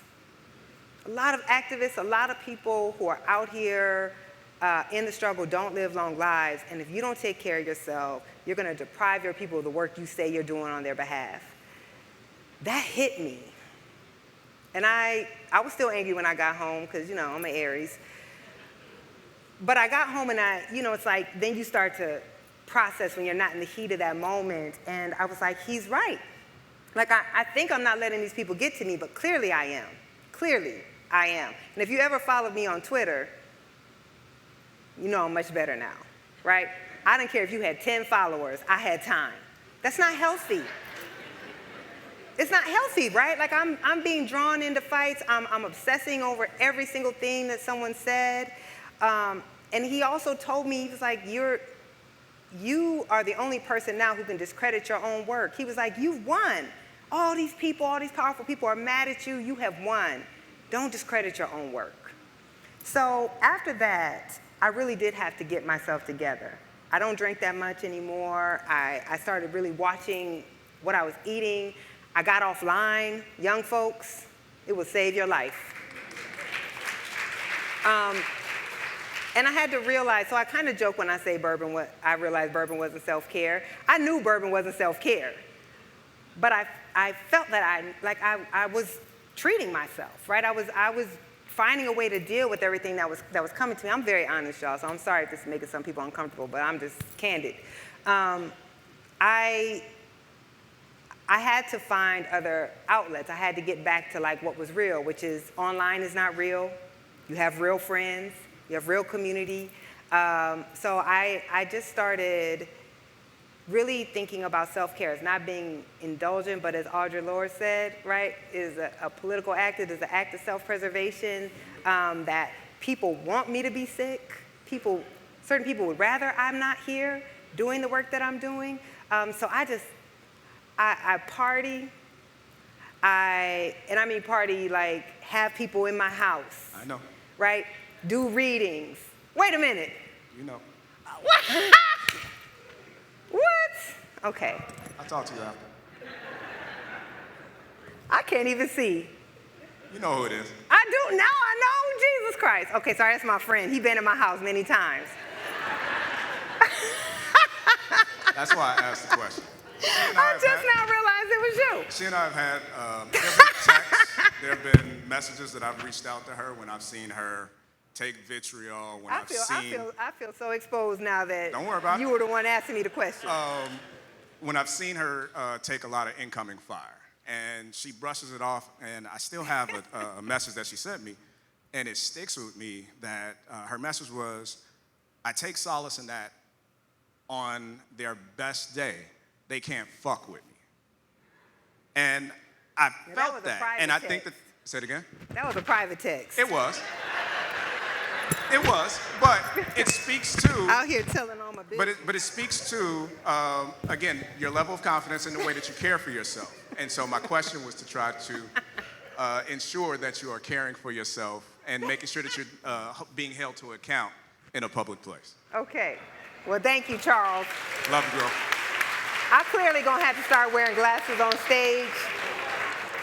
But honestly, I appreciate my brother because I do have, as we all need, that good group of friends who will be real with you, but also even in my darkest moments, like will text you and be like, put the phone down, get off of Twitter, but also I have your back no matter what.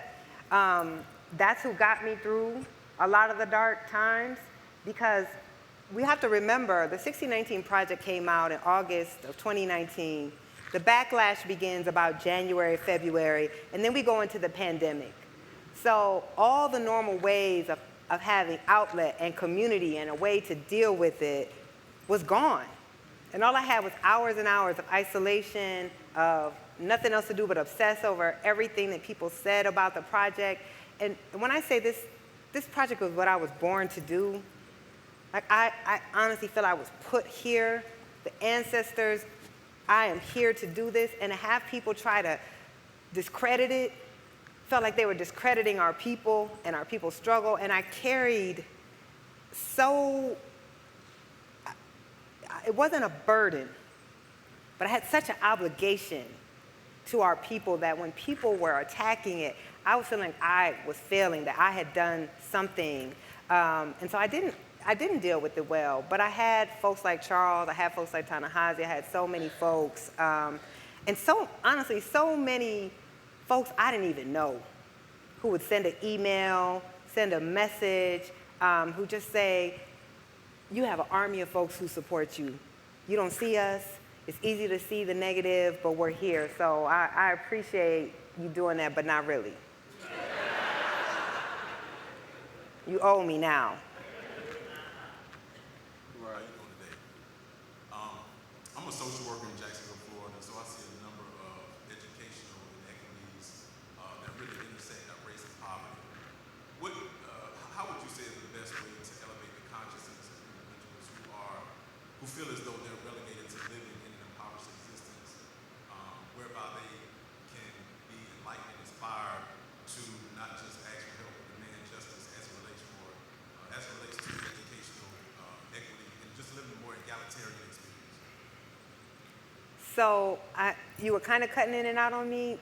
Just can you summarize what the question was? No, I was just saying, how can we elevate the consciousness of people? Because I think my sister right here spoke about individuals who are, black people who are more privileged.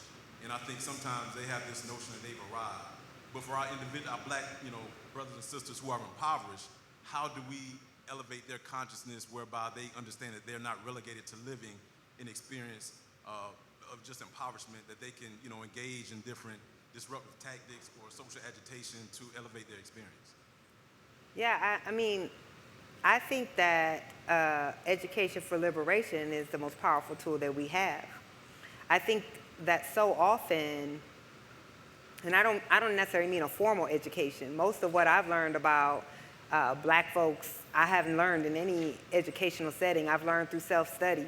That I understand, I think we all need to understand, we are the only people in the history of the United States for whom it was ever illegal to learn to read and write. And there's a reason for that. Because during the times of slavery, the way that you can control people is that they believe that the life they have is the only life they can have. That you don't know there's an abolitionist movement. You don't know that there's people fighting on behalf of your freedom. You don't know that there's a place you can go that you can be free.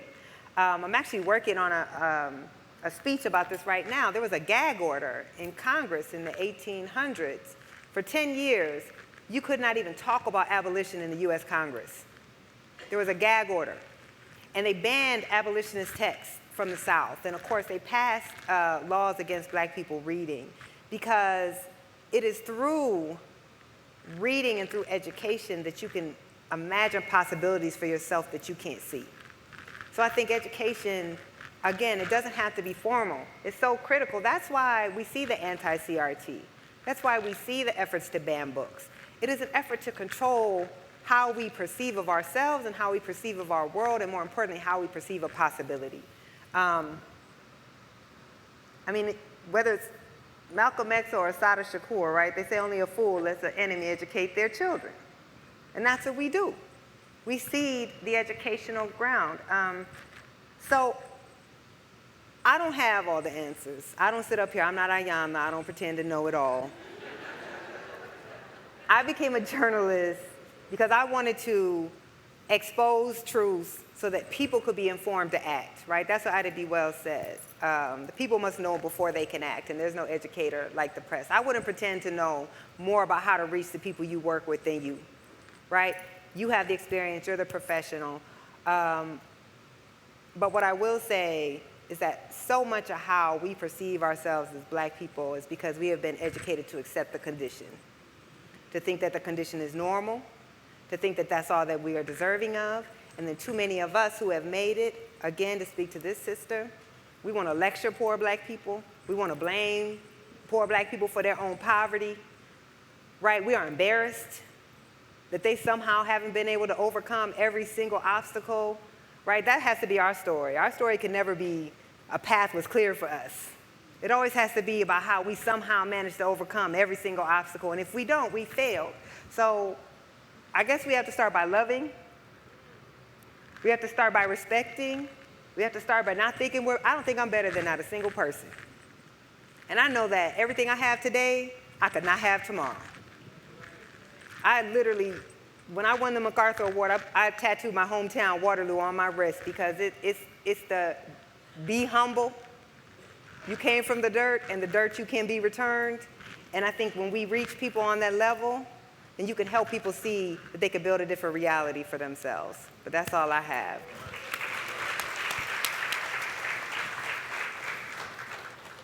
Nikole and Justin, firstly, thank you so much for an amazing exchange that has taken place. It has been extremely powerful, so thank you both for that.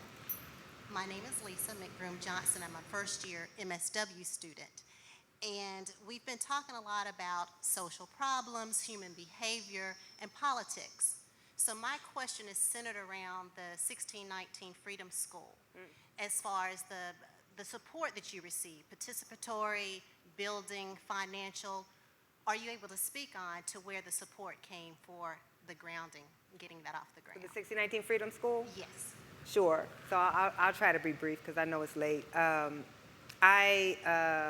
During the pandemic, my best friend from high school is a public school educator in my hometown.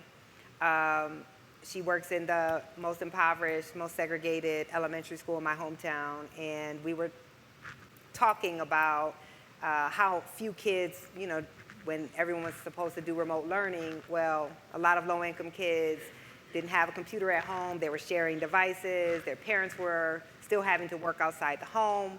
And these were kids, Waterloo, no one's ever heard of it, but it's been named one of the worst places to be black in America. Everything that you can measure, black people are doing very poorly, and I had for a long time wanted to do something to help my hometown. I founded more than one organization, but my hometown is struggling.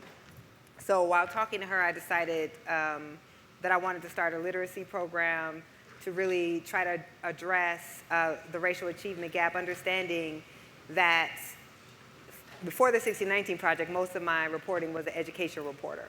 And I spent most of my time in segregated black schools, and understanding that if you can't read, you can't do any of your academic subjects, nothing.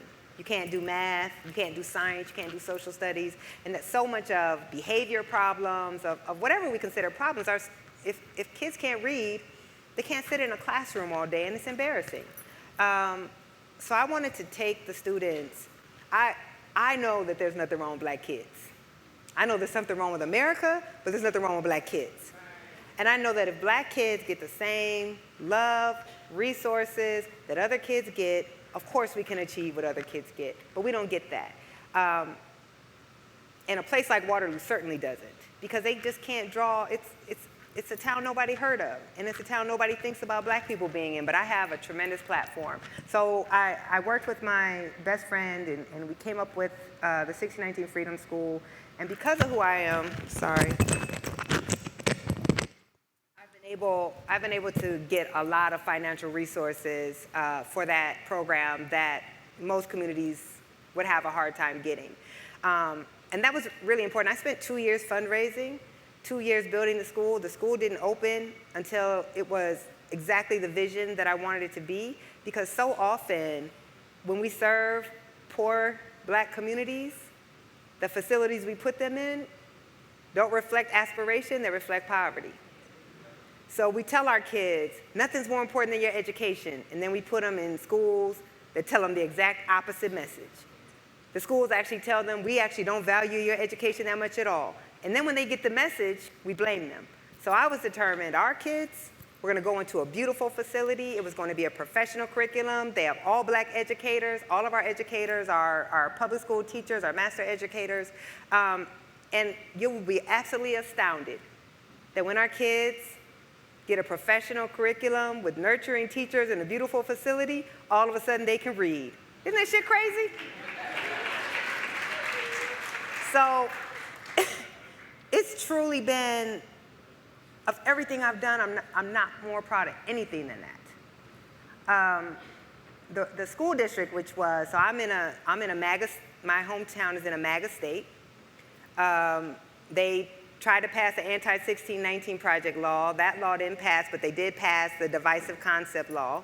Originally, the school district didn't even want to work with us. Now, we're providing free literacy instruction for kids who choose to come. That helps the district. They don't want to work with us.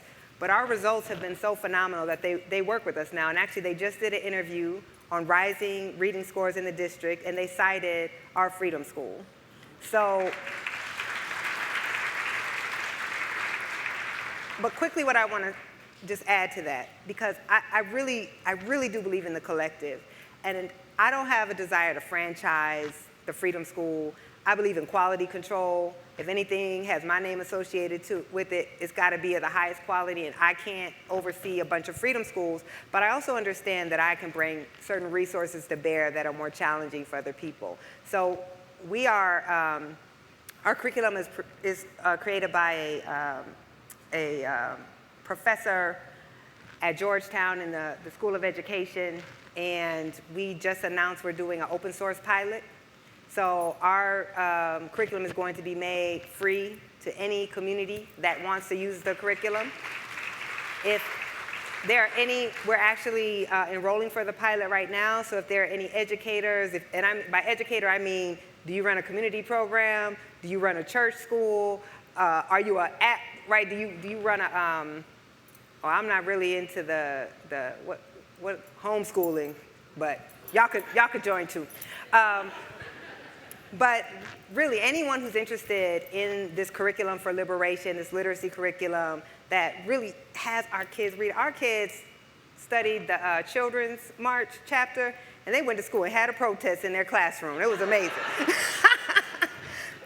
So you go to 1619freedomschool.org. You can sign up for the pilot, but even if you don't do the pilot, once we've gone through the pilot, it's going to be available open source for any community that wants it. Thank you. We have time for one more question, so we're going to be so I'm going to let you guys duke it out. Well, if you would, okay, please. Y'all can both ask. I'm going rogue, but I'll be real quick. Okay. My answer can be only 30 seconds. Okay, so this puts a hamper in. I had a two-part question. Yeah, it's going to be one part now. All right. But it's important. So, what are your thoughts on designated historic sites like plantations and other cultural landscapes? And what do you believe the role of the contemporary Black and Indigenous person is in driving the narrative, interpretation, and storytelling on these sites? I could not understand. Could you understand the question? Can you come to the mic a little bit more? Yeah, it was, just Sorry. hold it closer to your mouth. I couldn't. Can you hear me? Yeah. Sorry. What are your thoughts on designated historic sites like plantations and other cultural landscapes? And what do you believe the role of the contemporary Black and Indigenous person is in driving the narrative, interpretation, and storytelling on these types of sites? Oh, thank you. So I think that, well, I don't even like using the word plantation. And when we created the 1619 project, I created a glossary of terms. And one of the terms is we would not use plantation. We call them slave labor camps or forced labor camps, because that's what they were. I think the lexicon is important because language has been used to obscure the crime. So the way that I think we should think about these labor camps is the same way we think about concentration camps, period. That these were places of forced labor, of torture, of murder and violence. The way that we've tended to preserve them is the front of the house in Gone with the Wind. But the front of the house in Gone with the Wind with the columns and the mint juleps and the hoop skirts was being driven by the terror and the brutality in the back. So I think the only way that we should mark those are as sites of slave labor and torture, and that they should be treated not as a place that you hold weddings, not as a place that you can spend the night at, not as a place where you do photo shoots, not as a place that we reenact, and that absolutely descendants should be at the forefront of how we interpret those sites, who's giving tours on the sites. I don't know if you've ever been to the Whitney Plantation. I have. The reason why I'm asking is because I am a park planner with Mecklenburg County Park and Rec, and we are reimagining Lotta Place, which was a former plantation. And it's tough having this conversation with my Black and Indigenous. Invite me to brothers and come sisters. talk. Yeah. So this is really just a plea. Also, we're having our first public engagement event, April 6th at Waymer Recreation Center and Senior Center.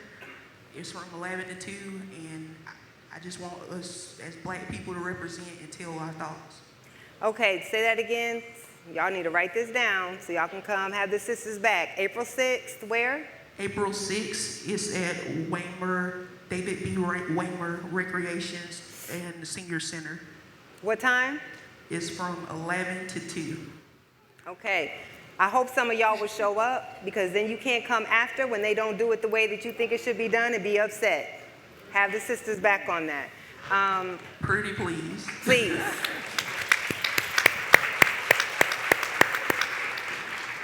Yes. Good afternoon. Hi. Hi. My name is Dolores Shibawali, and I am the CEO for Mecklenburg International Fashion Week, where we're dedicated to mental health and wellness. And also, I'm the the commissioner at large for Park and Rec. Also, we were all together yesterday. My question is, what role does historical context, including legacy of slavery, segregation, and oppression, play in shaping current challenges and opportunities for Black communities, and how can historical injustice be addressed in efforts to promote self-determination and resilience? I'm supposed to answer that in 30 seconds. I'm gonna say, read the book. Thank you for your question. That is actually my answer. Y'all seem stunned. That was actually my answer. That was it, right? Yeah. So I want to thank you all for coming out and engaging in this conversation with us. It was a very engaging conversation. I'm hungry, so I'm gonna go ahead and let y'all go. But I appreciate y'all coming out today. Thank you. Thank you.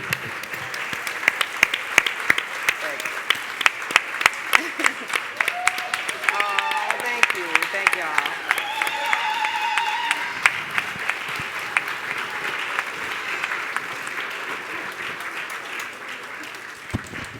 Well, ladies and gentlemen, for everybody who's been looking for a closing, tonight is your answer. Once again, thank you.